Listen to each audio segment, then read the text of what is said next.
We noticed that you guys think it's actually hot out here. It's not. The people in England have that. I'm just confused about that. I didn't know. So I don't know all the facts. Something strange happened when European fans arrived in America this summer. They expected the heat. What they did not expect was to discover that Americans living in some of the hottest places on Earth seemed to suffer from it far less than people back home. At first, they laughed about it.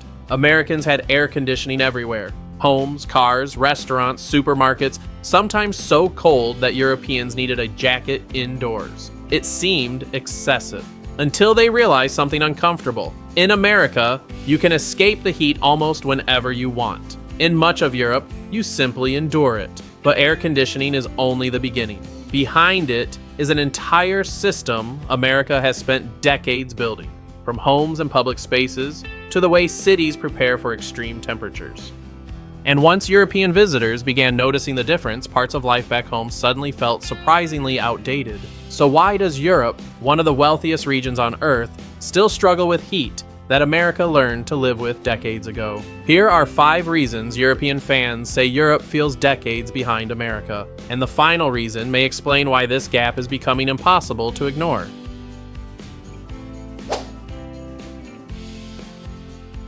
The first difference European visitors notice is not necessarily how much hotter America can be. It is what happens the moment they step inside. Spend a summer afternoon in Texas or Florida, and the heat can feel relentless. Yet for most Americans, that heat belongs primarily to the outside world. You leave the sidewalk and enter a hotel, restaurant, supermarket, airport, or private home, and the environment changes almost immediately. The temperature is controlled, the air is cooler, and within minutes the heat you were complaining about outside feels surprisingly far away. For many Europeans, that experience reveals a difference they had never really considered before. In much of Europe, particularly in older homes and buildings, going inside does not always mean escaping the summer heat. After several hot days, walls and roofs absorb warmth, bedrooms remain uncomfortable long after sunset, and opening the windows may offer little relief when the air outside is just as warm. This is where the comparison becomes interesting, because Europeans have traditionally had good reasons for living differently. Many cities were built centuries before mechanical cooling existed, and for generations, large parts of the continent experienced summers where air conditioning simply did not seem necessary. Thick walls, shutters, ventilation, and cooler nights were often enough. America, by contrast, developed many of its fastest growing cities in warmer regions during an era when modern air conditioning was already becoming part of everyday life. Over time, those two histories created two completely different expectations.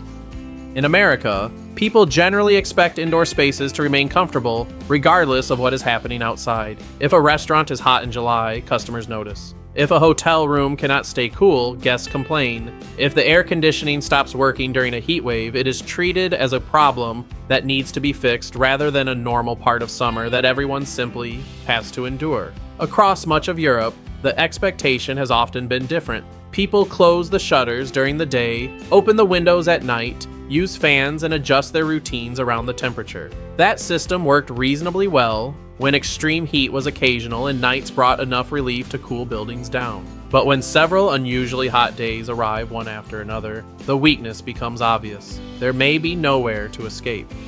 And that may be the biggest culture shock for European fans visiting America. Americans are not necessarily better at handling extreme heat. In many cases, they simply built their lives around the idea that they should not have to handle it for very long.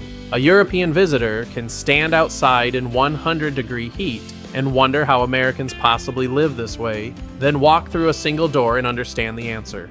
The heat may be worse outside, but inside, America has spent decades making sure summer stays on the other side of the wall. Once you experience that difference, air conditioning stops looking like an American obsession. It starts looking like infrastructure, and that is where the gap between America and Europe really begins. The second difference is harder to see because it is hidden inside the buildings themselves. Walk through an old European city, and you are surrounded by structures that have survived for generations. Stone walls, narrow streets, tall windows, shutters, and buildings, constructed long before anyone imagined that every room would one day need mechanical cooling. In many places, these designs worked remarkably well for the climate they were built to handle. Homes could stay relatively comfortable during ordinary summers, while cooler evenings gave buildings a chance to release the heat they had absorbed during the day. The problem begins when the old pattern stops working, when daytime temperatures remain high for several days and the nights no longer cool down enough. Those same buildings can begin storing heat rather than protecting people from it. Apartments on upper floors become especially uncomfortable. Opening a window brings in air that is barely cooler than the room itself, and adding modern cooling systems to centuries-old structures is not always as simple as attaching a machine to the wall. Now compare that with much of modern America, particularly across the South and Southwest. Many communities developed with extreme summer temperatures already built into the equation. Buildings were designed around mechanical cooling, electrical systems were expected to support it, and everyday life gradually adapted around the assumption that the indoor environment could be controlled regardless of what was happening outside. That difference extends beyond individual homes. When Americans moved from a house to a car, from a car to an office, and from an office to a shopping center, they are moving through a chain of spaces designed to remain usable during extreme heat. The building does not have to defeat the climate by itself, because cooling is already part of how the entire space is expected to function. Europe faces a much more complicated challenge. Retrofitting millions of older homes is expensive. Historic buildings can be difficult to modify, and dense cities were never designed around the energy demands of widespread air conditioning. What once looked like a sensible system built for a moderate climate is now being tested by summers that are becoming harder to manage with traditional methods alone. And this is why the comparison can make Europe appear decades behind, even when the reality is more complicated. America did not necessarily predict the future better. In many places, it simply faced extreme heat earlier and built around it sooner. Europe, meanwhile, inherited cities designed for a climate that millions of people still remember. But the climate is changing faster than the buildings, and when European visitors arrive in an American city where temperatures can climb even higher, yet homes, businesses, and public spaces continue functioning almost as if nothing has happened, the difference becomes difficult to dismiss. Because surviving the heat is one thing, building a society that barely has to notice it is something else entirely.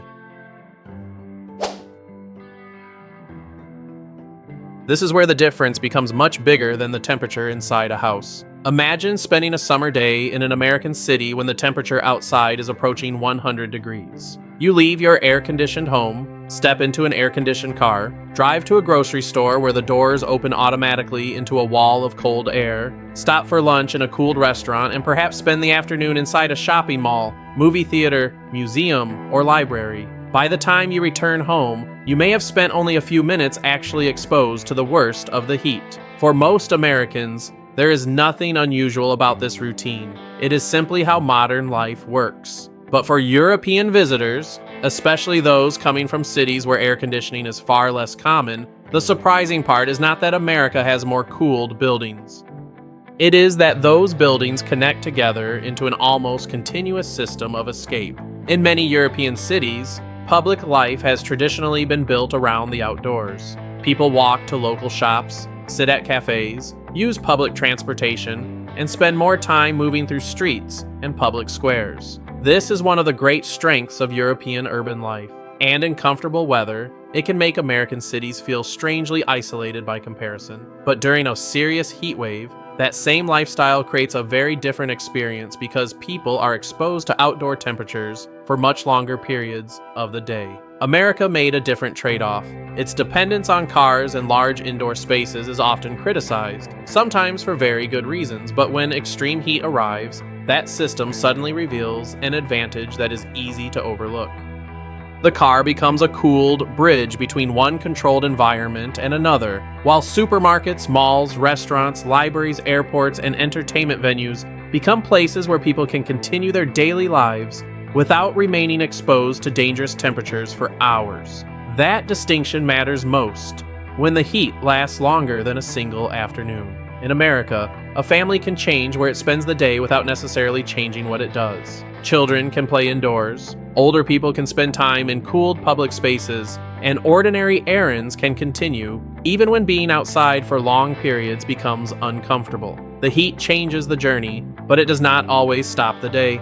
In parts of Europe, the options can be narrower. If the home is hot, the bus is hot, the local cafe is hot, and the small neighborhood shop is only slightly cooler, simply going somewhere else may not solve the problem. The entire environment can begin warming together, leaving fewer places where the body gets a genuine break. And this is the part many European visitors do not fully understand until they experience America themselves. American air conditioning is not just a collection of machines installed in separate buildings. Over decades, those machines became connected by the way Americans built cities, transportation, commerce, and everyday routines. The result is something almost invisible to the people who grew up with it, an entire network of places where the heat is not allowed to follow. Europe may offer the more walkable street, the historic square, and the cafe terrace, but when the temperature becomes extreme, America offers something increasingly valuable: an exit. Perhaps the biggest difference between America and Europe is not hidden inside a machine or a building. It is hidden inside what people consider normal. For generations, many Europeans grew up with the understanding that summer heat was something you adapted to, rather than something your home adapted to for you. When temperatures climbed, you closed the shutters during the afternoon, opened the windows after sunset, turned on a fan, changed what you wore, and waited for cooler weather to return. These habits were not signs of backwardness. For the climate most Europeans knew, they were practical, inexpensive, and usually enough. America developed a very different expectation. In much of the country, particularly in places where intense heat could last for months rather than days, simply waiting for cooler weather was never a realistic strategy. As air conditioning became widespread, comfort gradually stopped being something determined entirely by the weather outside. Americans became accustomed to controlling the temperature around them, and over time, that expectation became deeply embedded in everyday life. You can see the difference in how people react when something goes wrong. If the air conditioning fails in an American home during the middle of summer, people usually do not accept that the house will simply be hot for the next several weeks. They call someone, they repair it, they replace it. If a hotel room is unbearably warm or a restaurant cannot keep customers comfortable, people complain because the basic expectation is that the problem should be solved. In much of Europe, the relationship with heat has traditionally been more accepting.